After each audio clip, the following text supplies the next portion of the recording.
MI versus CSK, मतलब इस match पे किसी को एल मिलना था, किसी को क्लासिको।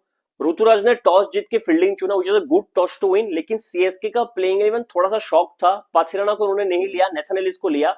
अब मुझे नहीं लगता कि पिछले कुछ सीजन पे पाथिराना से बेटर डेथ बॉलर कोई था, और पाथिराना ने विकेट भी लिया है। तो पाथिराना को ड्रॉप करने का रीजन क्या हो सकता है कि नेथन एलिस को, जिनको अभी उन्होंने खरीदी ऑप्शन पे, उनको प्रेफर किया। एक थॉट प्रोसेस ये हो सकता है कि नेथन एलिस का स्लोअर वन जो है, back of the hand slower one, वो बहुत अच्छा है। ऊपर से उसके पास ऑफ कटर भी है, तो चेपॉक की पिच पे, क्योंकि पिच थोड़ा स्लो होता है, पेस ऐसे ही अगर आप 140 में भी डालोगे चेपॉक की पिच पे, तो जब बैट्समैन के पास आता है लगता है कि 137 पे आ रहा है। चेपॉक का पिच ही ऐसा, तो नेथन एलिस के स्लोअर वन ज्यादा ग्रिप करेगा इस पिच पे। पाथराने के पास स्लोअर वन बहुत कम है, वो स्ट्रेट अप डाल आके यॉर्कर डालते हैं, क्विकर वाले डालते हैं 145 146 में, तो एक वेरिएशन का ऑप्शन था। तो इस पिच के हिसाब से शायद नेथन एलिस बेटर ऑप्शन था। एक थॉट प्रोसेस था नेथन एलिस को लेने का। दूसरा जो मुझे लगा कि थॉट प्रोसेस ये था कि सीएसके के, अगर इस प्लेइंग इलेवन को देखो, इनके पास न्यू बॉल बॉलर एक ही था, खलील अहमद, क्योंकि अंशुल कंबोज के उन्होंने लिया नहीं है। तो खलील अहमद एक न्यू बॉलर ऑप्शन, तो दूसरा न्यू बॉल से ओवर कौन डलेगा? Sam Curran. अगर सैम करन खराब करता है तो तीसरा पेसर कौन होगा न्यू बॉल से? पाथिराना, और पाथिराना न्यू बॉल से पावर प्ले में अच्छा कभी नहीं करता है। तो चेन्नई ने सोचा होगा, क्योंकि नेथन एलिस शुरू में भी 2 ओवर करके दे सकता है, नेथन एलिस डेथ पे भी 2 ओवर करके दे सकता है। तो क्योंकि नेथन एलिस आने से आपके न्यू बॉल बॉलर एक बढ़ जाता है, पाथरन आने से आपके पास एक ही न्यू बॉल बॉलर है, वो है खलील अहमद और सैम करन। फिर इन दोनों में से कोई खराब करता है, फिर आपके पास कोई न्यू बॉल बॉलर है ही नहीं। लेकिन नेथन एलिस के आने से अगर किसी का खराब दिन जाता है, तो नेथन एलिस पावर प्ले में भी बॉलिंग कर सकता है, उसको थोड़ा मूवमेंट मिलता है, थोड़ा स्विंग मिलता है। और आज वो देखने को मिला भी है। सैम करन दूसरा ओवर डालता है आज के मैच का, और जैसे उसका खराब हुआ ओवर, 12 रन आए थे उस ओवर पे, उस एंड से नेथन एलिस आ गया था। तो एक थॉट प्रोसेस रहा है चेन्नई का कि नेथन एलिस को इसलिए खेला जाएगा क्योंकि पावर प्ले में भी वो बॉलिंग डाल के जा सकता है। दूसरा जो हमने कहा था कि रचिन रविंद्रा होगा, और रचिन रविंद्रा ही था, कॉन्वॉय को उन्होंने ड्रॉप किया है, जो मेरे हिसाब से सही डिसीजन था, थॉट प्रोसेस सही था कि आप कॉन्वॉय और ऋतुराज दोनों सेम टीम में रहेगा, थोड़ा स्टार्टिंग स्लो मिलता है, और रचिन का फॉर्म करंट में बहुत अच्छा है। ठीक है, अब मैच शुरू होता है। खलील अहमद का पहला बॉल रोहित शर्मा के पैड पे जाके लगता है, जो इन स्विंगर था।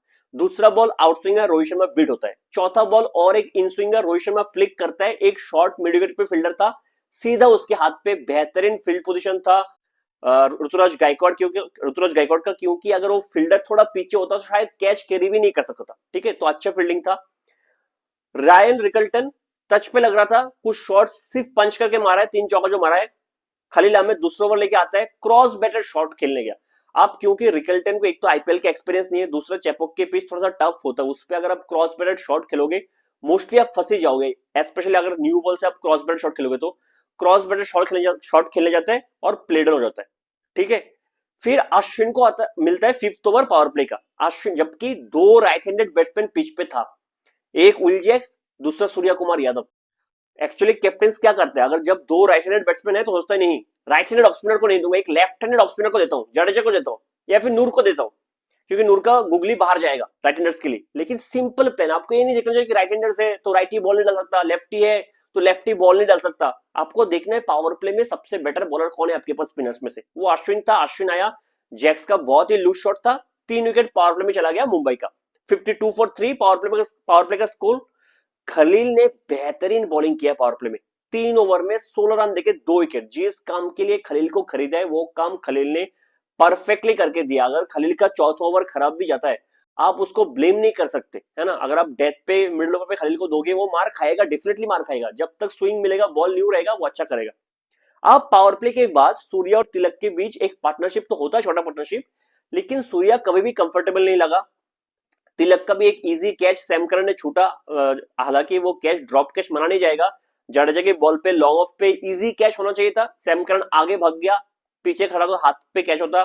फिर अश्विन ने सूर्या का एक कॉटन बॉल का चांस मिस किया कैरम बॉल पे, लेकिन फिर नूर अहमद आता है अपना दूसरा ओवर लेके, आके एक रॉन्ग वन डालता है, मतलब बॉल यूजुअली गिर के अंदर आना चाहिए नूर का, राइट हैंडर्स के लिए, गिर के बाहर गया। जब तक सूर्या को पता लगता बॉल क्या है, तब तक धोनी स्टंप करके नूर की तरफ चल चुका था। इतना फास्ट स्टंपिंग था, मतलब जो सलमान खान के मूवीज में होता है कि जो गुंडे लोग हैं वो स्लो मोशन में मार खा के गिरता रहता है, Salman Khan fast forward walk करके आगे निकल जाता है, धोनी ने वही किया है। सूर्या को जब तक समझ में आया धोनी नूर के साथ बात कर रहा था, beautiful delivery, beautiful googly. Robin means आता है, बार बार स्वीप करने की कोशिश करता है, स्लॉक स्वीप, हर एक बॉल पैट पे खा रहा था, उसको ब्लेम नहीं कर सकते। एक तो टीम का पोजीशन खराब था, ऊपर से चैपअप का पिच थोड़ा टफ होता है, ऊपर से उसका फर्स्ट मैच था, थोड़ा नर्वसनेस होता है बड़े स्टेज पे, बार बार पैट पे खा रहा था। नूर ने आके उसको भी आउट कर दिया। उसी ओवर पे नूर ने तिलक वर्मा को एक रॉन्ग वन डाला तिलक के लिए, क्योंकि वो लेफ्ट हैंडर है, नूर का बॉल बाहर जाना चाहिए, गिर के अंदर आया, फिर से और एक गुगली, तिलक क्लीन प्लम, एक तिलक ही थोड़ा सा सेटल लग रहा था इस पिच पे, और कोई लग नहीं रहा था, एक टाइम नहीं था जहां पे लगा कोई भी बैट्समैन सेट है इस पिच पे। फिर नूर आके अपने लास्ट ओवर पे एक आखिरी उम्मीद था नमनदीर, उसको भी गुगली डाला और वो पीछे से बोल्ड हो गया, मैच उधर ही खत्म। नूर को जो 10 करोड़ से चेन्नई ने खरीदा है, मुझे लगता है तो आधा पैसा आज ही उसने वसूल कर दिया। जिस तरीके से बॉलिंग किया, किसी से पढ़ाई नहीं जा रहा था। इनफैक्ट एक बॉल जो मुझे लगता है लेग स्पिन था, थोड़ा नीचे रह गया था, धोनी भी पकड़ नहीं पाया था, जो बाई में चौका आ गया था शायद, तिलक को वो बॉल था। Beautiful beautiful delivery.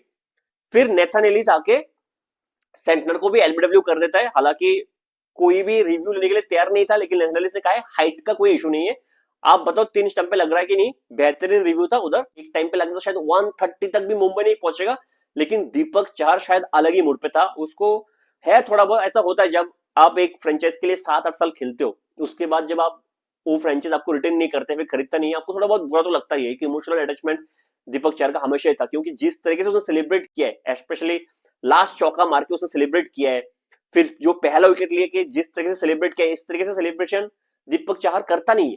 ठीक है, तो एक लगता है कि थोड़ा सा तो हर्ट हुआ है। 15 बॉल पे 29, दीपक चाहर का 29 बहुत ही क्रुशियल था मुंबई इंडियंस के लिए। अगर वो 29 रन नहीं आता तो सेकेंड इनिंग्स पे जो थोड़ा बहुत फाइट देखने को मिला वो होता ही नहीं, मैच कब का खत्म हो जाता। दीपक चाहर का 29 बहुत ही इंपॉर्टेंट था। अब अगर चेन्नई की बॉलिंग के बारे में बात करें, हर एक बॉलर ने बहुत अच्छा बॉलिंग किया। अश्विन 4 ओवर पे 31 रन देके 1 विकेट, बहुत काफी अच्छा बॉलिंग उन्होंने किया है। नूर अहमद 4 ओवर पे 18 देके 4 wicket, outstanding. Khalil Ahmed 4 over पे 29 देके 3 विकेट। ये 3 मेजर परफॉर्मर्स थे। एक जो गलती मुझे लगता है कि ऋतुराज की कैप्टनसी में हुआ है, सैम करन को अपने दूसरा ओवर दिया, वो 12 रन खाया, आपने उसको लाया नहीं वापस। ठीक है मैं मानता हूं, लेकिन जो डेथ पे 19th ओवर खलील ने डाला, जहां पे दीपक चाहर ने मारा, हालांकि एक विकेट खलील को उस ओवर में मिला है, लेकिन वो ओवर खलील का बनता नहीं था। खलील को आप इतने लास्ट में कभी ला ही नहीं सकते। शायद ऋतुराज का थॉट प्रोसेस ये था कि खलील का दिन अच्छा गया जा रहा है और सैम करन का दिन अच्छा नहीं गया है, तो जिसका दिन अच्छा गया उसको दे देता हूं। लेकिन Sam Curran is a better old ball bowler than Khalil Ahmed. अगर आप बड़े मैच पे खलील को ऐसे ओवर पे लेके आओगे, एक ओवर पे 12 नहीं 20-22 रन भी खा सकते हैं खलील। ठीक है, इधर थोड़ा बहुत ऋतुराज से गलती हुआ है, बाकी परफेक्ट था सब कुछ, चेन्नई के लिए बॉलिंग परफेक्ट था। फिर सीएसके ने बैटिंग से भी थोड़ा बहुत सरप्राइज किया है। ओपनिंग करने आया रचिन के साथ राहुल त्रिपाठी। जो सोच ये था शायद कि राहुल त्रिपाठी थोड़ा एग्रेसिव क्रिकेट खेलते हैं, क्योंकि ऋतुराज थोड़ा बहुत टाइम लेता है शुरू में, तो शायद ये था क्योंकि आजकल हर एक ओपनर एग्रेसिव क्रिकेट खेल रहा है, तो चेन्नई ने भी सोचा है कि ऋतु अपना नेचुरल गेम ही खेले, वो मतलब मारने की कोशिश पे आउट ना हो जाए, इससे बेटर जो एग्रेसिव बैट्समैन है उसको ऊपर भेजते हैं, तो राहुल त्रिपाठी सचिन रविंद्र की पावर प्ले में जाके बैट घुमाए। ठीक है, लेकिन ये प्लान आज के दिन काम नहीं किया है। दीपक चाहर आके एक बाउंसर मारता है, राहुल त्रिपाठी पुल करने जाता है, ग्लव्स पे लगता है, इजी कैच था। उसके बाद आता है ऋतुराज गायकवाड़ द कैप्टन। पहली ओवर पे ट्रेंट बोल्ट को 2 कवर ड्राइव पे चौका, मिचेल सेंटर को बैकफुट पे जाके काउ कर्नर में छक्का, शॉर्ट बॉल पे ऑलमोस्ट बाउंसर तो बॉल उस पे पुल करते हुए मिड विकेट के ऊपर छक्का। एक जो विल जैक्स को इनसाइड आउट ड्राइव करके कवर के ऊपर छक्का मारा है, has to be the shot of the day. इस बात से आप कभी डिनाई कर ही नहीं सकते हो कि when Ruturaj Gaikwad bats he looks as beautiful as any brilliant big batsman. कोई भी डिफरेंस नहीं दिखता कोई बड़े बैट्समैन और ऋतुराज गायकवाड़ पे, जब ऋतुराज गायकवाड़ ऐसे बैटिंग करता है, सिर्फ क्रिकेटिंग शॉट खेल के रन बनाता है। पावर प्ले में सीएसके का स्कोर होता है 62 फॉर 1। बहुत टाइम बाद लगा कि सीएसके ने पावर प्ले में अच्छा खासा बैटिंग किया है, मतलब इस पिच पे अगर 6 ओवर पे 62 बनाया सीएसके ने, it has to be brilliant. Ruturaj Gaikwad 22 ball पे 50 आया था उसका फर्स्ट टेस्ट 50 आईपीएल में, तो आप सोच सकते हो किस तरीके से बैटिंग किया है। ऐसा लगा भी नहीं कि वो रिस्क ले रहा है। फिर 8th ओवर में विघ्नेश पुथुर आके ऋतुराज को आउट कर देता है। उसके बाद बैक टू बैक विकेट गिरता है और हर एक विकेट, ठीक है विघ्नेश ने बहुत अच्छा बॉलिंग किया है, अभी यंग है, डेब्यू मैच है, मैंने कभी उसको पहले देखा नहीं है, केरला का है, लेकिन जिस तरीके से 3 बैट्समैन आउट हुए, पहले शिवम दुबे छक्का मारते हुए मिस्टेक किया है, फिर दीपक हुडा स्लॉक स्वीप करने गया है, मिस टाइम किया है, फिर सैम करन स्लॉक स्वीप करने गया, क्लीन बोल्ड हुआ है। तीनों बैट्समैन मुझे लगा बहुत ही कैजुअल था कि टारगेट छोटा है, जल्दी जल्दी रन बना के घर चले जाते। मतलब विकेट टेकिंग डिलीवरी से ज्यादा था कि आपने विकेट थ्रो किया है, तीनों विकेट। लेकिन और देखो, तीन तीन बैट्समैन जो आज डिसअपॉइंट किया ना सीएसके के लिए, एक राहुल त्रिपाठी, एक दीपक हुडा, एक सैम करन, तीनों की ऑप्शन में खरीदा है। चेन्नई के लिए एक एक थोड़ा सा नेगेटिव हो सकता है आज के मैच पे, सब कुछ ठीक गया लेकिन एक नेगेटिव हो सकता है कि आपने जो तीन न्यू बैट्समैन पे प्लेयर पे इन्वेस्ट किया वो तीनों ने अच्छा परफॉर्म नहीं किया बैट से। और ऐसा भी नहीं है कि इतना कुछ टफ बॉल था, आपने विकेट थ्रो किया है, थोड़ा सा मेच्योरिटी रिफ्लेक्ट होना चाहिए जब कि मैच इतना आसान था आपके लिए। और चेन्नई का हमेशा रहता है कि मैच जितने भी आसान हो लास्ट ओवर तक तो मैच जाता ही जाता है। रचिन रविंद्र यार क्या क्रिकेट खेल के गया है। शुरू में लगा कि थोड़ा सा स्ट्रगल कर रहा है, थोड़ा सा पिच का जो पेस है उसके साथ एडजस्ट नहीं कर पा रहा है। होता है चेपॉक में, कभी भी आसान नहीं होता आके एडजस्ट करना पेस के अगेंस्ट। मतलब जो बॉल, जैसे मैंने पहले भी कहा है, जो बॉल आपको हाथ से 135 में छूटता है चेपॉक के बीच में, जब बैटिंग करते तो लगता है कि 130 में आ रहा है, 129 में आ रहा है, तो एडजस्ट करना बिल्कुल भी मुश्किल नहीं होता है, बिल्कुल मुश्किल होता है। लेकिन रचिन का जो मेच्योरिटी था कि उसने पे विकेट थ्रो नहीं किया, एस्पेशली जब बैक टू बैक विकेट्स गिरा है, रचिन क्रीज पे खड़ा हुआ था। उसके साथ था जडेजा। अब जडेजा का जो एक मतलब बहुत ही खराब क्वालिटी है रन आउट करवाने का, हर एक बॉल पे आधे पिच पे कूद जाने का। इंटरनेशनल क्रिकेट में हर एक फॉर्मेट में मैंने कोई इंडियन क्रिकेटर मोहम्मद कैफ को छोड़ के किसी को नहीं देखा। मोहम्मद कैफ भी सेम सेम ये करता था, बैट मतलब बॉल बैट पे लगने से पहले आधे पिच पे होता था मोहम्मद कैफ। सेम जडेजा करे, दो तीन बार आज ऐसे भी बच गया था, दो तीन बार दोनों के बीच मिसअंडरस्टैंडिंग हुआ था रनिंग बिटवीन विकेट पे, फाइनली वो रन आउट हो गया। आप सोचो पहले मैच पे थला का बैटिंग आ गया, मैं एक्सेलेंट कम था, मुझे डर ज्यादा था क्योंकि सामने था स्पिनर। सच में कह रहा हूँ, सामने था स्पिनर, मुझे डर ज्यादा था कि अभी एलबीडब्ल्यू ना हो जाए। ठीक है, और माही भाई का हमेशा मैं जब पैड देखता हूँ मुझे लगता है कि अभी एक बॉल तो जाके पैड पे लगेगा लगेगा, लेकिन दो बॉल डॉट खेलते हैं। Rachin Ravindra 65 not out, brilliant brilliant brilliant knock इस पिच के हिसाब से। विघ्नेश पुतुर, ये शायद आईपीएल का जो ब्यूटी है ना इसमें छुपा हुआ है, जिसको शायद मैंने तो कभी नहीं देखा ऑनेस्टली, जिसको शायद बहुत कम लोगों ने देखा होगा उसको खेलते हुए। उधर से एक आके चैपॉक के पिच में शायद मुझे नहीं लगता कि मुंबई का फर्स्ट प्लान था भी कि विघ्नेश पुतुर को आप एज एन इम्पैक्ट प्लेयर लाओगे, शायद करण शर्मा का सोच रहे थे, लेकिन जब देखा कि नूर अहमद एक लेग स्पिनर इतना अच्छा कर रहा है तो लाइक टू लाइक बॉलर लेके आया और उसने बहुत अच्छा किया है। अगर उसका लास्ट ओवर छोड़ दो, 4 ओवर पे 32 देके 3 विकेट लिए, अगर लास्ट ओवर छोड़ दो जहां पे रचिन ने 2 छक्का मारा है उसको, तो फिर उसके ओवर में रन ही नहीं आया था। इतना अच्छा बॉलिंग किया है कि एमएस धोनी ने उसका पप्पी ले लिया, सोचो। मतलब बेहतरीन बेहतरीन परफॉर्मेंस है, मजा आ गया उसको देख के, एक बच्चा आके पहली बार देख रहा हूँ इतना बेहतरीन परफॉर्मेंस कर रहा है।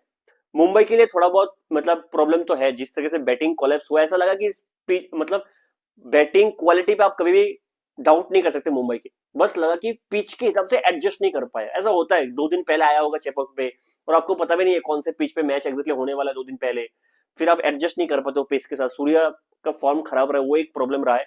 तिलक वर्मा ठीक ही लग रहा था, जो बॉल उसको गिरा है बेहतरीन बॉल था बॉलिंग पे, क्योंकि एक तो बुमराह नहीं है, एक हार्दिक पांड्या नहीं है, तो ये सब प्रॉब्लम रहा है। और मैं टू बी ऑनेस्ट इस पिच पे शायद मुजीब को खिलाता और मैं रायल, रिकल्टन और विल में किसी एक को बाहर करता, लेकिन मुंबई बैटिंग को स्ट्रॉन्ग किया, मुझे लगता है कि बॉलिंग को थोड़ा वीक किया है, क्योंकि मुजीब के पास वो क्वालिटी, वो एक मिस्ट्री स्पिनर है, आप शायद इस पिच पे खिला सकते थे। हालांकि ऐसा नहीं कि होता तो जीत ही जाते मुंबई, ऐसा नहीं, फिर भी शायद बेटर ऑप्शन रहता है इस पिच पे मुजीब का।